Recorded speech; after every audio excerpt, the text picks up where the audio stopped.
IMF है जो इस वक्त भरपूर पाकिस्तान पे प्रेशर डाल रही है। इस तरह का प्रेशर अगर 2 साल और हम पे डला तो फिर पाकिस्तान से हो सकता है 2024 में या 25 में कहा जाए कि आप अपने न्यूक्लियर एसेट्स हमें दें, तब हम आपको 1 साल का बेल आउट देंगे। इसके ऊपर हमने आपको ये भी बताया था कि दुनिया से जो कहने की बात की गई है, तो क्या कहेगी दुनिया, क्योंकि जिन कंट्रीज़ से हम कह सकते हैं, जिसमें कि मुस्लिम अरब कंट्रीज़ हैं, टर्की है, सऊदी अरेबिया, UAE और चाइना जो कि हमारा बहुत गहरा दोस्त है, इन्हीं इन्हीं से हम ये बात कर सकते हैं। तो ये क्यों हमारी बात मानेंगे? और इसकी एक और वजह ये भी है कि इन तमाम कंट्रीज़ के चाइना के साथ और इंडिया के साथ बहुत ही अच्छे ताल्लुकात हैं। यानी उन्होंने पाकिस्तान के लिए खतरे की घंटी बजा दी है। एक डूम्सडे सिनेरियो, बदतरीन हालात डेवलप होते हुए दिखाई दे रहे हैं पाकिस्तान के लिए। बहुत सारे लोग अब ये सवाल कर रहे हैं कि क्या पाकिस्तान श्रीलंका बनने जा रहा है। पाकिस्तान और भारत के ताल्लुकात जैसे हैं, जो रिलेशंस हैं चाइना और इंडिया के, तो उससे बहुत ख़राब हैं। यानी अपने पोर्ट, अपनी सड़क, अपने स्टेडियम और अपने इंस्टीट्यूशंस भी स्टेट बैंक ऑफ पाकिस्तान जैसे इन सब के बेचने की अपार सफलता के बाद अब क्या बेचेंगे ये? जिस तरीके से आप देखो, एक दौर में यूक्रेन ने अपने जो न्यूक्लियर एसेट थे उसको सरेंडर कर दिया था, पूरी तरीके से दे दिया था। उसके पीछे कई सारे कारण थे, लेकिन एक बहुत बड़ा कारण ये भी था कि उनके पास में पैसों की उनको बहुत ज़्यादा ज़रूरत थी, क्योंकि उस समय सोवियत यूनियन इकोनॉमिक क्राइसिस से पता ही सबको किस तरीके जुआ था। उसके बाद यूक्रेन बनने के बाद भी लंबा वहाँ पर भी क्राइसिस रहा। अब जैसा क्राइसिस इनके पास में आ रहा है, क्या ये भी उसी तरीके के होने जा रहे हैं? और उसके बाद क्या स्थिति होगी? फिर तो ये तो किसी लायक ही नहीं रह जाएंगे। पूरी चीज़ क्या है, पहले उधर हम चलते हैं। देखिए, इस वक्त तो ये साबित हो रहे हैं क्योंकि इमरान खान तो था नाड़ी, उसकी पहली जिंदगी की टर्म थी। शहबाज साहब की तो ये कोई चौथी पांचवी टर्म है। तो जिंदगी गुजर गई है इस काम में। उनसे ऐसे बड़े बड़े ब्लंडर्स की तवक्को जो है ना, वो नहीं है। खान वाली बात कर रहे हैं। खान साहब ने भी यही धमकी लगाई है कौम को, इन्होंने जो ना वेच देने धड़े सासे उन्होंने ले जाना। खान साहब खुद भी तो इसी तरफ लेके जा रहे थे मुल्क को। यानी कि ये सब कुछ जो है ये एक तसलसल है, तसलसल है। इसमें हम ये नहीं कह सकते कि, लेकिन अब खान साहब धमकियां लगा रहे हैं, बाज आ जाओ।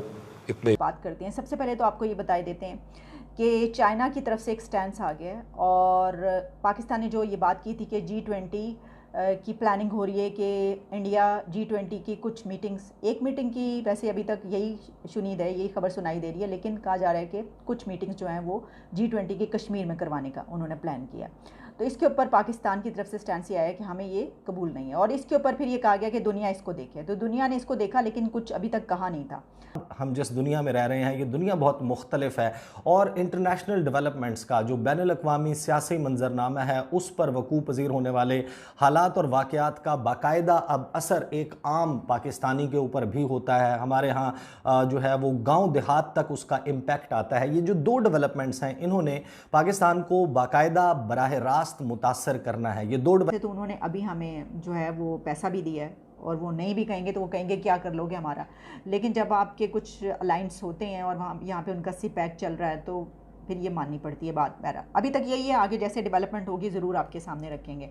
यानी ये तो ऐसी ये बच्चों वाली बात है ये सोचने की कि चाइना जो है वो मना कर लेगा इंडिया को, या वो मना करेगा भी। मेरा नहीं ख्याल कि वो ये कहेगा नहीं तुम ऐसा क्यों करवा रहे हो। भाई डंडा लेके तो आप किसी से कुछ नहीं कर, आप क्या सुपर पावर भी किसी से डंडा लेके कुछ करवा सकती है? नहीं। इस्माइल, जब भी टेलीविज़न के ऊपर आते हैं तो लोग पहले ही पेट्रोल पंप्स पर पहुंच जाते हैं। गुज़श्ता रात जो है वो पाकिस्तान में पेट्रोलियम प्रोडक्ट्स की प्राइसेस एक मरतबा फिर बढ़ाई गई। 14 रुपये 85 पैसे पेट्रोल की प्राइस में, और जो इजाफा डीज़ल की प्राइस में किया गया तो डीज़ल बढ़कर हो गया 276 रुपये, जबकि पेट्रोल जो है वो 249 के करीब जो है वो इस वक्त फ़रोख्त हो रहा है पाकिस्तान में। और सूरत हाल आउट ऑफ कंट्रोल नज़र आ रहा है। पाकिस्तान की तरफ से चाइना को कहा गया जी आपको बड़ी बड़ी मुबारकबाद कि आपने इतनी अच्छी ज़बरदस्त कॉन्फ्रेंस जो है कंडक्ट करवाई, जिसमें 2 दर्जन से ज़्यादा 24-25 कंट्रीज से ज़्यादा ऐसे कंट्रीज शामिल थे जो कि परमानेंट मेंबर नहीं है, फिर भी आपने उनको बुलाया इस हाई लेवल डायलॉग में, लेकिन इंडिया के कहने पर हमें नहीं बुलाया। तो ये दरअसल एक तंज भी थी, और ये कहा गया और भी प्रेशर क्या होगा, जिसकी बिना पर चाइना ने हो सकता है कि अब ये सोचा हो कि ठीक है उसके ऊपर, क्योंकि हमने इंडिया की बात मान ली थी, तो अब पाकिस्तान ने कहा होगा कि इसके ऊपर तो आपको बोलना पड़ा हो। ज़्यादा 28 तारीख को G7 इजलास के डिसीजंस सामने आए। दुनिया की 7 बड़ी मुआशी क़ुव्वतें, 7 इंडस्ट्रियलाइज्ड नेशंस, जो गैंग है, जो एक ग्रोह है, एक जत्था है, वो कहता है कि हम इस दुनिया पर हुक्मरानी करते हैं और हमने बताना है कि इस दुनिया को कैसे चलाना है। उसमें अमेरिका, कनाडा, बरतानिया, इटली, फ्रांस, जर्मनी और जापान शामिल हैं। और सऊदी अरेबिया भी हम जानते हैं, और टर्की के तैयब एर्दोगान भी। ट्रेड इतने बड़े पैमाने पे होती है भारत से इन कंट्रीज़ की, तो ये कैसे ये बात कहेंगे। लेकिन चाइना की तरफ से कहा, अब ये बात आ गई है, और यही मैंने बात पहले भी की थी कि चाइना क्या करेगा इस सिलसिले में। हो सकता है कि चाइना कुछ कहे। वैसे तो हमने देखा कि चाइना ने इंडिया के कहने पर पाकिस्तान को ब्रिक्स में नहीं आने दिया, यानी ब्रिक्स में इन्वाइट नहीं किया, और पाकिस्तान की तरफ से फिर ये रिजर्वेशन का इजहार किया गया। बहुत सारे लोग अब ये प्रेडिक्ट कर रहे हैं कि अगले चंद महीनों में लोगों के पास जो उनकी जमा पूंजी मौजूद है, किसी के पास कोई एसेट को असासे मौजूद हैं, और ये मैं उनकी बात कर रहा हूँ जो कि मिडिल क्लास के लोग हैं, वो कंज्यूम हो जाएगी, वो अपनी चीज़ें बेचेंगे, बेचने पर मजबूर होंगे, और एक बहुत ही बदतरीन हालात का मंजरनामा हमें नज़र आता है अगले चंद माह में। और मारा मारी होगी, अफरा तफरी होगी, और खुदा न खास्ता अनारकी भी हो सकती है। पाकिस्तान के हालात श्रीलंका जैसे भी हो सकते हैं। और हो सकता है कि ऐसा कोई प्रेशर गया हो। ये मेरा अपना एक ये है कि हो सकता है कि ऐसी कोई बात हुई हो, क्योंकि चाइना वरना इस तरह क्यों बोलेगा। अच्छा, चाइना ने अब ये बात कही है कि जो ये कश्मीर के हवाले से बात हो रही है कि कश्मीर में G20 इजलास जो बुलाया जा रहा है, तो उसकी हम मुखालफत करते हैं। उसने कहा है कि हम ये समझते हैं कि दोनों कंट्रीज़ को, पाकिस्तान और इंडिया को, बैठ के डायलॉग के ज़रिए ये कॉन्फ्लिक्ट्स जो हैं इसको ख़त्म करना चाहिए, और बातचीत से, टॉक के ज़रिए, डायलॉग के ज़रिए ही इस तरह के कॉन्फ्लिक्ट्स पे काबू पाया जा सकता है। अब इस सवाल का जवाब कि पाकिस्तान सस्टेन कैसे करेगा, ये तो हालात, अब इतलात ये हैं कि 300 रुपये फ़ी लीटर से ज़्यादा कीमत हो जाएगी। तो सबसे बड़ा क्वेश्चन ये है कि अगर इमरान खान वज़ीर आज़म होते तो क्या ये महंगाई ना होती, तो फिर क्या ये इंटरनेशनल फिनोमेना जो है प्राइसेस का, तब पाकिस्तान को इम्पैक्ट ना करता, इमरान खान हालात पर काबू पा लेते। क्या उनके पास कोई मैजिक वॉन्ड थी, उनके पास कोई जादू की छड़ी थी? लेकिन फिर भी आप ये देख लें कि वो कैसे एक दूसरे के साथ चलते हैं, और इतनी लड़ाई झगड़ा होने के बावजूद बॉर्डर्स पे जो सिचुएशन रहती है, फिर भी ट्रेड देख लें कहाँ पहुँची हुई है। ब्रिक्स देख लें, हमें नहीं बुलाया उन्होंने इसके बावजूद। तो उन्होंने एक तरह से जो है वो कुछ न्यूट्रलिटी यहाँ पर दिखाई है, लेकिन कह दिया है। अब होगा क्या, हो सकता है कि आगे एक आध मरतबा वो दोबारा कह दें जब वो कॉन्फ्रेंस हो रही हो और पाकिस्तान दोबारा से प्रेशर डाले, क्योंकि वो थोड़ा सा उन्होंने बैलेंस भी करना होगा कि वहाँ पर हमने नहीं बुलाया ब्रिक्स में, तो चलें ये जो बात है ये उन्हें शायद कहनी पड़ी हो।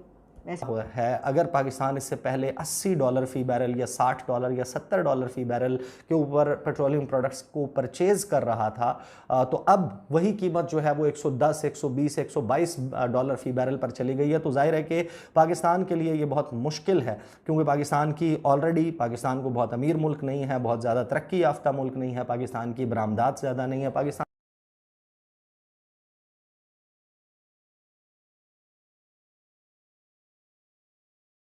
जिस तरीके से ये अपने स्टेडियम, अपने पोर्ट, अपने एयरपोर्ट, अपनी सड़क, अपनी कई सारी ज़मीन, काफ़ी कुछ बेच चुके हैं, काफ़ी कुछ गिरवी रख चुके हैं। गिरवी भी रखे उसको भी अब बिकाई मानो, क्योंकि इनकी हैसियत नहीं है कि पैसा चुका करके वापस अपनी ज़मीन ले लें।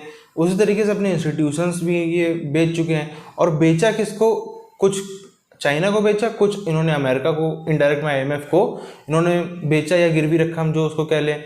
दोनों ही किसके लिए जाने जाते हैं? दोनों ही जाने जाते हैं, कोई भी समस्या आती है सबसे तेजी से भागेगा कौन? चाइना से आप श्रीलंका से आप देख लो, चाइना किस तरीके से दुम दबा के भागा जब वहां पर इकोनॉमिक क्राइसिस आया। इकोनॉमिक क्राइसिस तो खैर था ही, जब से पब्लिक विरोध में निकल गई उसके बाद तो एकदम पलट के देखा तक नहीं चाइना ने श्रीलंका की तरफ। उसी तरीके से अमेरिका को देख लो, वो भी इसी मामले में जो है वो कुख्यात है कि चाहे वियतनाम हो, चाहे ईरान नहीं, अफगानिस्तान हो, चाहे यूक्रेन हो, सब जगहों से सबसे तेजी में भागना किस तरीके से है वो उसमें एक्सपर्ट है अपना। तो अब ये पाकिस्तानी इसी बात से खौफ कर रहे हैं क्योंकि इनके पास में कुछ ऐसा बचा भी नहीं खास कि ये बेच सकें। ना ही जो इनका ये एक बहुत लंबा गाना था कि जियो लोकेशन, जियो स्ट्रेटेजी, जियो पॉलिटिक्स, फलाना ढिमकाना, इनका जो था कि नहीं हमारी तो लोकेशन एकदम एक नंबर की लोकेशन है, ये है वो है। काफ़ी साल तक वो बिका भी, अमेरिका ने उसको ख़रीदा भी। फिर उसके बाद आया कि हम तो जी मुसलमान देश है, हमारे पास सबसे बड़ी इस्लामिक फ़ौज है। तो काफ़ी सालों तक जितने ये पेट्रोल पे जीने वाले अरब देश हैं, इन्होंने काफ़ी समय तक इनको चला दिया। फिर इन्होंने नया चूरन क्या बनाया कि भाई चाइना, अगर आपको धंधा करना है, हिंदुस्तान से बचना है, हिंदुस्तान कभी भी मलक्का से आपका रास्ता बंद कर देगा पानी से, इधर से रोड बना लो, जो बेल्ट एंड रोड इनिशिएटिव है यहाँ से निकाल लो, इसी बहाने आपका धंधा चलता रहेगा। वो भी चूरन इनका जो है वो फेल हो गया है। तो अब इनके पास में बचा नहीं कुछ, और जिनको जिनको ये लोग पहले चूरन चटा चुके हैं वो सब इनकी जान के पीछे पड़े हुए हैं।